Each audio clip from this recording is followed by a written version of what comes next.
Your Excellency, President William Ruto, Your Excellency, First Lady, let me start by saying that I am not the one who took Chepkonga's slot for pupillage.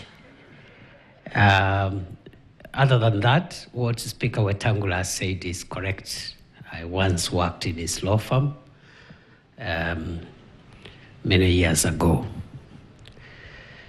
Your Excellency, allow me to say the following.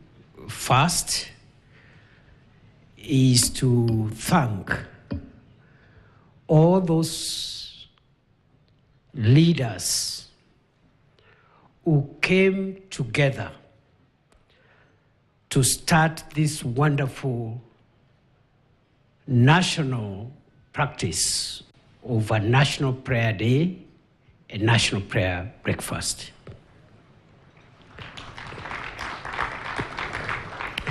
I grew up in a family of a Methodist cleric, and there was some little message in our living room, which was in Swahili. And I've seen in many Christian homes a similar, especially while we were growing up. I don't know whether it's the same today. So there was a small thing in our living room hung up there to the effect that a family that prays together stays together. For a nation, I believe equally, just like a family, a nation that prays together will stay together. There is hope for Kenya. Number two, Your Excellency, I also want to say that this event helps us to reflect on our common destiny and take stock.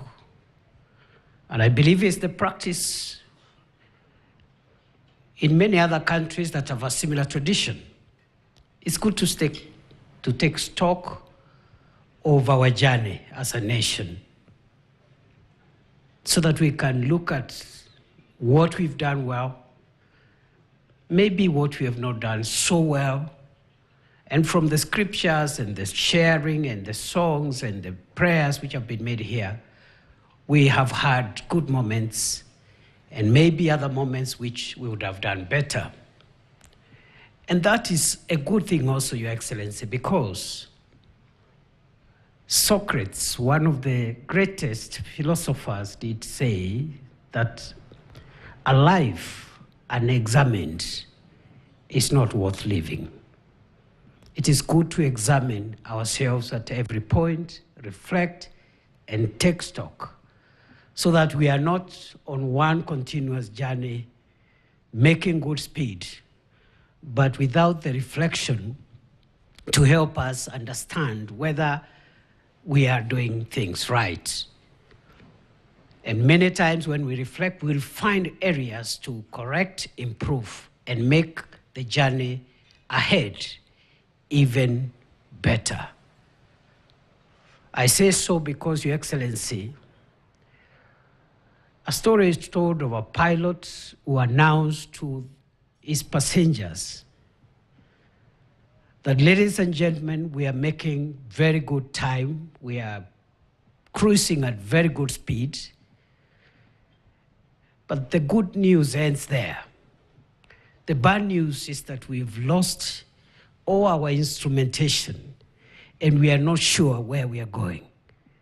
So if we do not have time like this to reflect on our country's journey, we may miss one or two things there, and just like this pilot, be making good progress, but we are not sure that we are making progress to our destination.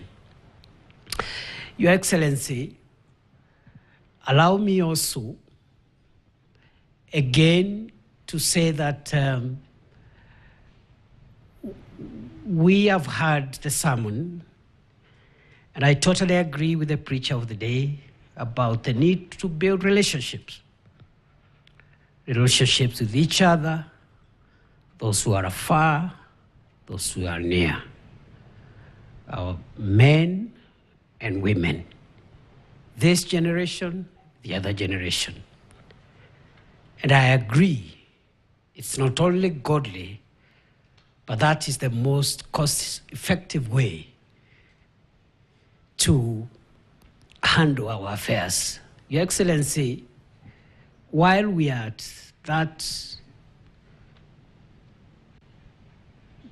relation-building process, I am very happy to see today here our brothers and sisters from our neighboring countries within the East African community, and even the prayers that were made here for the continent, for the East African region, for Kenya, and for the world.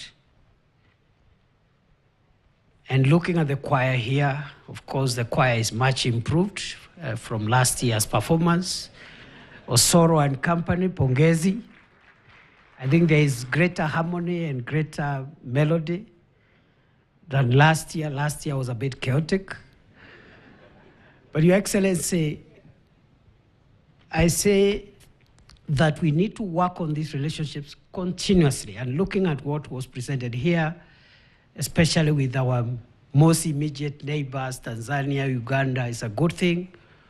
And I hope some of the exchanges we've seen from our political leaders between our countries, we must use a moment like this to arrest those situations, because it doesn't look tidy when brothers and neighbors are talking at each other.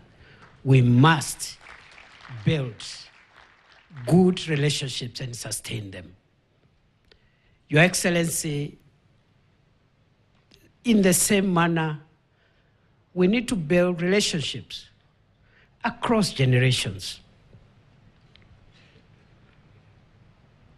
The older people who are the age of our fathers, the parents of today, the younger adults who are starting their families,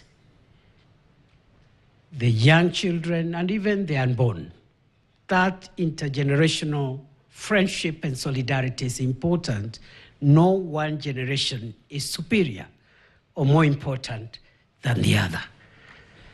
So I agree with the message of today's speaker, who's quite inspirational, that perhaps as older people, we need to treat our children who are now adults a little more respectfully, listen to them, and where we go wrong, there's no harm in acknowledging that we've not treated them maybe the way they expected us. However, equally, we respectfully request our children also to respect authority, and also agree to be mentored and supported, so that mutually, even as we respect them, hear them, apologize when we are wrong, they should equally respect older people, even if not for any other reason, simply because they are older, because there are things that you'll not learn in any college. You will only learn them in the school of life. Your Excellency, therefore, as much as we agree with the need for us to reconcile and build relationship with our children, we respectfully request our children also to realize that there is a role we can play, not necessarily in terms of science and all the beautiful things they know from the internet, but a few tips here and there that could make their otherwise powerful lives even more powerful going forward. Your Excellency, I want to stop there, and I want to say that National Prayer Breakfast is a good tradition. It's a place to soberly look at the progress we've made as a country and acknowledge the strides we have made and also the challenges we are facing as a nation. And when we go back to prayer, we will find the solutions to our national problem, undoubtedly. I want to end by illustrating that point with the story of a Christian boy who got lost while playing in the neighborhood. And when he got lost, he was found by an adult. But he could not remember exactly where their house was. But his father was a cleric, was a pastor. And they lived next to a church. And there was a big cross on top of the church next to the home of this little boy who had gotten lost. And so when the adult asked this boy, "How do I help you, son? How do I get you back home?" The little boy could not remember the name of the street, could not remember the corner next to their home, but he remembered that their home is next to a church and there's a cross on the church. And so he said, "If you take me near the cross, I will find my way home."